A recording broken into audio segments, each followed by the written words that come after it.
Yang sama kita cintai pemangku manakib Kiai Haji Mahya Al-Bukhari, mata Allah bituli hayat, ya Allah berikan kesehatan, panjang umurnya, kabul segala hajat-hajatnya yang diridhoi Allah dan yang baik-baik saja. Amin ya rabbal alamin. Amin, Wakil talkin yang lain Kiai Haji Imam amin, amin, Sukrono, Allahumma amin. Kiai Haji Mahya Al-Bukhari, Kiai Haji Mustafa, Kiai Haji Anang Asyari, dan semua petugas manakib dari awal hingga akhir. Alhamdulillah.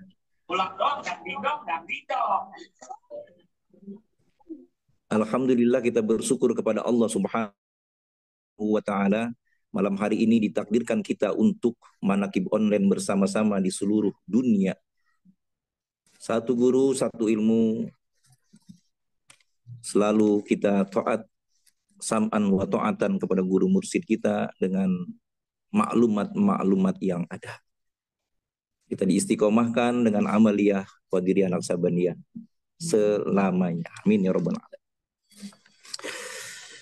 Ikhwan ahwat yang dimuliakan Allah Subhanahu wa taala.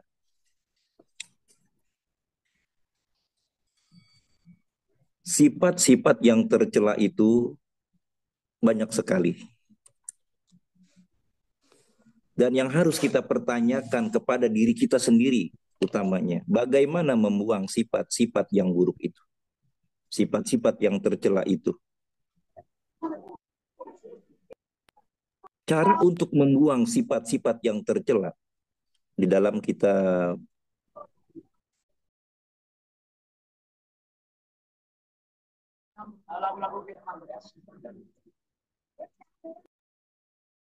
Maaf Kiai, mic-nya ketutup.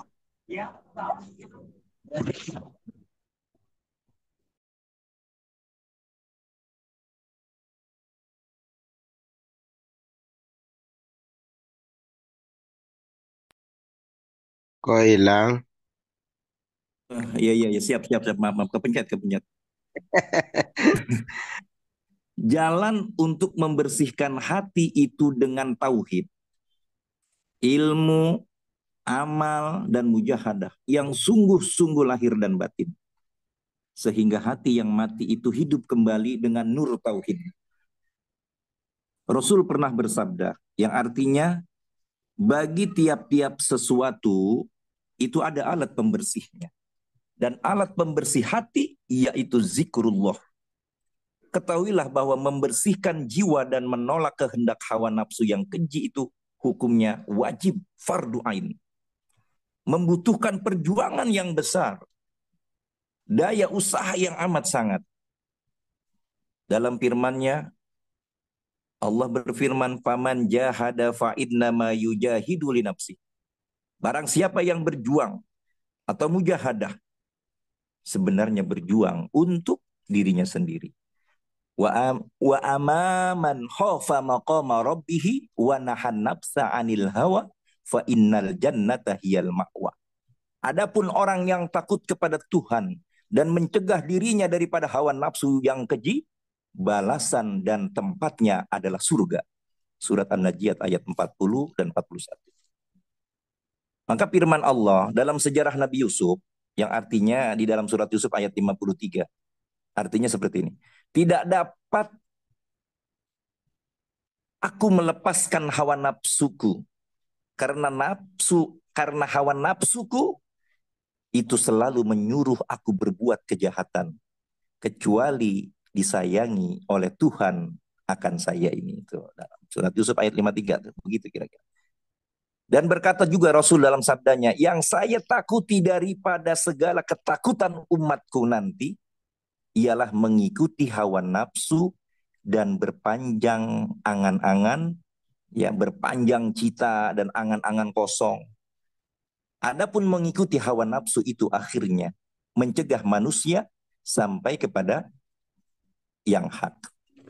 Sedangkan berpanjang cita dan angan-angan kosong akan melupakan dia ke akhirat. Dalam sabdanya lagi Rasul pernah bersabda, Abdulul jihadi ayyujahidar rajulu nafsahu wa hawahu. Jihad yang terutama ialah jihad seseorang itu untuk dirinya dan hawa nafsunya. Hadis Imam Bukhari Muslim. Pada sabda yang lain, junjungan kita Nabi Muhammad SAW mengingatkan juga, yang dinamakan orang kuat bukanlah orang yang gagah perkasa dalam menyerang, dalam berantemnya, berkelahinya, bertinjunya, bukan itu. Tetapi orang yang gagah perkasa itu adalah orang yang dapat menguasai dirinya dikala ia sedang marah. Hadis Imam Bukhari Muslim. Jadi orang yang kuat itu yang mampu melawan hawa nafsunya yang sedang memuncak marah, tapi dia tidak uh, ya bisa mengontrol nafsunya sampai tidak merugikan dirinya dan orang lain. Lalu Rasul bersabda lagi, musuhmu yang paling berbahaya adalah nafsumu yang terletak di antara dua lambung. Di surat As-Sams, ya surat As-Sams itu kalau dalam ayat 9 kalau 10. Qad aflaha man zakkaha wa qad khaba man dassaha. Pasti jaya yang membersihkan dirinya dan pasti celaka orang yang mensia-siakan dirinya. Jadi yang disebut di ayat ini adalah jiwa yang tercela, yang selalu terdapat pada diri pribadinya. Pada setiap masa, pada zaman, semua agama dan aliran sepakat menamakan dia itu ya jiwa. Makanya kita nih pencinta kesucian jiwa, kan gitu ya kan? Apakah sudah bersih jiwa kita? Pencinta kesucian jiwa. Apakah sudah suci jiwa kita? Gitu kan? Makanya semua aliran menamakan jiwa ini ya, ada yang tercela dan menyatakan cemas untuk membencinya itu, untuk membencikan jiwa, untuk menjaga jiwa itu. Jangan tertipu, untuk mencegah jangan sampai pribadi kita condong kepada tipu daya nafsu kita. Kadang kita merasa diri paling benar, paling pinter, merendahkan orang lain, gitu kan? Dipuji kita melayang, nauzubillah, gitu kan? Kita direndahkan orang, kita merasa rendah. Ya, kita koreksi diri. Oleh karena itu, pekerjaan ulama-ulama Toriko yang pertama dan utama ialah mendidik murid-muridnya untuk dapat menguasai dirinya, ialah melakukan riyadhah. Jadi latihan-latihan. Kalau dulu belajar Toriko itu benar-benar. Sekarang juga ada dalam satu Toriko itu jalan 3 bulan, dia nggak pakai sendal, nggak bawa uang, nggak bawa apa-apa, jalan kaki. Itu ada Toriko berat sekali seperti itu. Itu ya, seperti yang zaman-zaman dulu seperti itu. Makanya kita kalau di Abah mah cuma bawa tongkat, pakai peci merah putih, asik bener dah pokoknya. Kalau kita asik deh, ya. Tapi kalau yang udah paling berat itu ya itu 3 bulan kita nggak punya duit, nggak pakai duit, jalan kaki untuk benar-benar menghancurkan, mengikiskan hawa nafsunya. Melakukan riyadhah seperti itu, latihan-latihan seperti itu, sanggup menentang hawa nafsunya. Sedia mengubah kebiasaan-kebiasaan dan syahwatnya. Jadi guru-guru torikot itu memperingatkan agar murid-murid meninggalkan sifat-sifat tersebut. Jadi hawa nafsu yang buruk gitu kan. Dan tidak menyukai membiasakan mereka membuat perhitungan laba rugi. Jadi nggak ada hitung-hitungan. Wah, gue pengen dapat pahala nih, manakib pengen dapat pahala nih. Manakib aja lillahi ta'ala. Jadi kalau manakib rame-rame seperti ini kan, ya itu ringan kita. Makanya manakib yang paling berat itu manakib sendirian. Sendirian kita itu karena bukan sendirian, tidak sendirian. Ada 124.000 ruh para nabi dan wali-wali Allah. Makanya berat kalau kita kerjain sendiri. Tapi kalau kita bisa mampu mengerjakan manakib sendirian, luar biasa. Bisa tiap hari selama 40 hari, luar biasa. Bisa sendirian, itu sangat mustajab. Itu pernah tuh saya punya bibi itu, dia mau cuci darah, saya bilang, ya Allah, saya cuma 1 kali saya baca manakib sendirian. Saya niatkan untuk jangan sampai dicuci darah. Saya punya adiknya ibu ya, bibi ya. Alhamdulillah sampai sekarang seger buger. Saya bilang luar biasa. Kita manakiban sendiri itu luar biasa. Ya sendirian kita johirnya, tapi secara batiniahnya. Makanya berat kita manakib sendiri. Coba deh kita rasakan. Kita manakib sendirian, berat. Karena sendirian, makanya kalau kita rame-rame manakibannya ya nggak ada yang baca Al-Quran dan sholawat torikohnya, ada yang baca tanbihnya, ada yang baca tawasulnya, ada yang baca mankobahnya, ya kan, ada yang baca khotamannya, udah enak, enteng, enteng. Coba kalau kita sendiri kita baca Al-Quran, ya baca Al-Quran, Bismillahirrahmanirrahim, Alif Lam Mim, Shadaqallahul Adzim, selesai, nggak apa-apa, itu kan satu ayat juga. Langsung baca sholawat thoriqohnya. Itu saya kadang suka begitu kalau pengen main cepat ya, ibaratnya mau manakib cepat.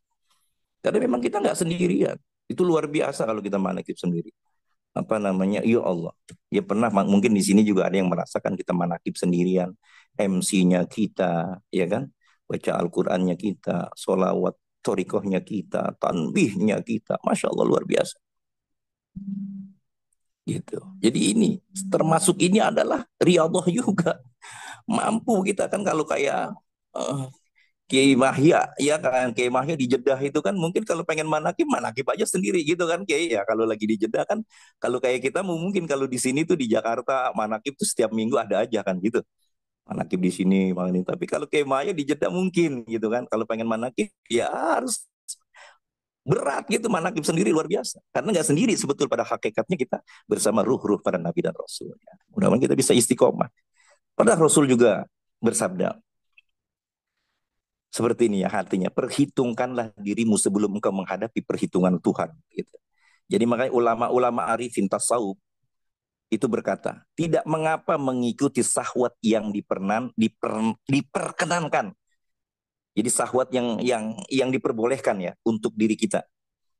Ya seperti maaf maaf kita berhubungan badan dengan uh, pria dan wanita. Itu kalau belum nikah itu kan namanya, nah nggak boleh kan, sahwat yang diharamkan, nggak boleh berzina gitu kan. Tapi kalau begitu kita nikah, berzina dengan istri kita akan menjadi pahala. Makanya sama seperti kita baca la ilaha illallah pun, yang sudah ditalkin dan yang sudah ditalkinkan sama belum yang ditalkin itu beda. Ibarat orang nikah dan sudah menikah. Kalau kita sudah ditalkinkan dari guru mursyid kita, dari Abah Aus punya gurunya, Abah Anom punya gurunya, saya Abah Sepuh punya gurunya, saya Tolha. Begitu. Jadi ada sanadnya. Berarti kita ibaratnya udah dinikahkan dengan kalimat la ilaha illallah. Itu enak kita ngucapin la ilaha illallah sampai ke dalam kolbu kita. Makin banyak, makin asik. Coba deh, semakin 1000, 2000, 3000 makin asik ya Rob. Yaitu Al-Fakir Samsul Bari kadang-kadang udah di atas 4000 Allah. Terus enak la ilaha illallah, la ilaha illallah, la ilaha illallah, la ilaha illallah. Kayaknya dunia itu kecil. Pasti pernah ngerasain semua. Ya gitu ya. Makanya ahli marifat Syekh Sajili radhiyallahu anhu pernah berkata kepada teman-temannya, makan dan minumlah kamu daripada makanan yang baik-baik, minuman-minuman yang sedap, tidurlah di atas tempat yang empuk, berpakaianlah dengan pakaian yang halus, tetapi perbanyaklah zikir kepada Allah. Kan gitu. Di dalam surat Al-Munafikun ayat 9 Allah berfirman, ya ayyuhalladzina amanu la tulhikum amwalukum wala auladukum an zikrillah wa may yaf'al dzalika faulaika humul khasirun. Wahai orang-orang yang beriman, jagalah agar pengaruh harta, apa namanya, jangan terpengaruh harta dan benda dan anak-anak, jangan sampai merusakkan kamu daripada melalaikan kamu untuk berzikir kepada Allah. Barang siapa yang berbuat yang demikian pasti mereka akan merugi. Jadi di dalam firman lain lagi juga Al-Baqarah ayat 60 tuh ya. Kulu wasrobu mir rizkillah wala ta'saw fil ardi mufsidin. Makan dan minumlah kamu daripada rizki yang dikaruniakan Allah, dan janganlah kamu berlomba-lomba berbuat kerusakan di atas muka bumi. Artinya walaupun kita jikirnya banyak gitu kan, makanan harus diperhatikan juga. Makanya ilmu fikih itu biar kita tahu halal haram, mana yang halal mana yang haram kan gitu ya, ilmu fikih. Makanya Abah sangat mensyariatkan ilmu fikih. Makanya sholat juga kan pada saat manakib yang kemarin tuh, yang bulan bulan puasa ya, bulan Ramadan itu syariatnya Abah coba. Kadang-kadang kita sholat begitu sami Allah liman hamid, tangan kita males ngangkat ke sampai ke bahu. Kadang-kadang cuma sampai di sami Allah liman, nggak mau ngangkat tangan kita, tapi Abah memerintahkan diangkat tangan sampai ke bahu. Sami Allahu liman hamid. Itu kita lagi hormat dengan Ka'bah, kan Abah bilang seperti itu. Makanya syariat-syariat ini sama Abah luar biasa. Kita nggak jauh daripada ilmu-ilmu syariat, ilmu fikih. Makanya ilmu syariat penting, ilmu fikih kita penting banget itu. Penting untuk membersihkan hati. Jikir-jikir gitu kan, misal kita kadang-kadang berbuat maksiat jalan terus. Nah itulah yang kadang-kadang kita jauh nggak nyampe-nyampe kita kepada Allah Subhanahu wa Ta'ala. Kenapa sih? Ya mungkin Al-Fakir juga Samsul Bari masih belajar seperti itu kan gitu. Banyak kan orang kan cuma teori teori teori, ya kan, mampu membaca kitab hikam, membaca kitab Iya Ulumuddin, kayak kitab tasawuf lainnya. Tapi untuk prakteknya luar biasa. Karena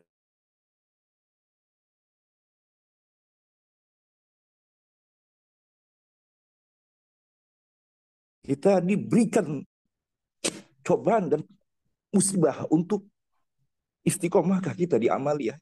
Seperti yang Al-Fakir sekarang sedang, ya mungkin semua kita sedang mengalami ujian tanpa kita sadar. Kok kenapa? Semakin saya berzikir, semakin banyak ujian dan cobaan yang menerpa pada diri saya. Seperti itu. Tapi terus kita disuruh istiqomah.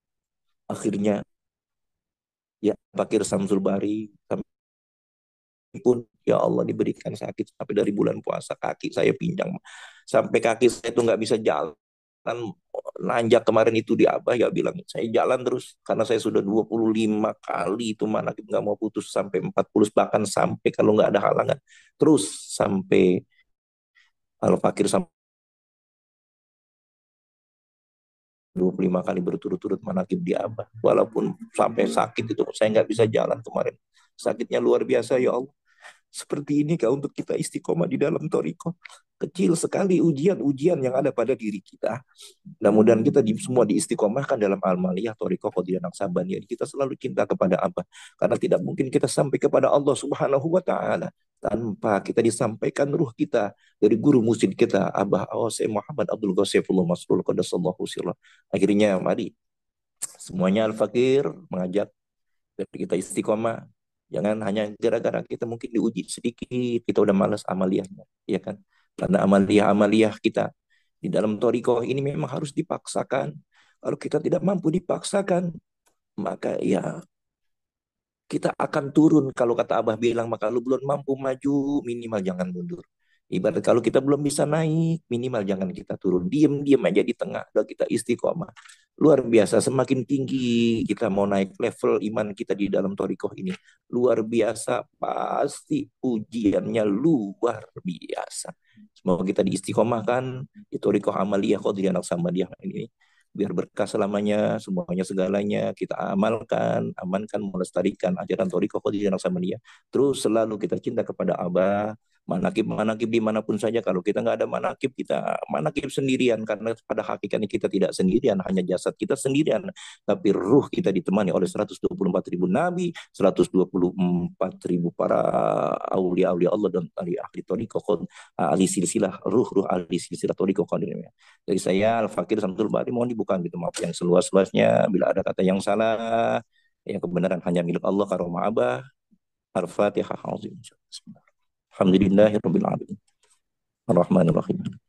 Ghairil maghdubi alaihim waladdallin. Wallahul muwaffiq ila aqwamit thoriq. Assalamualaikum warahmatullahi wabarakatuh.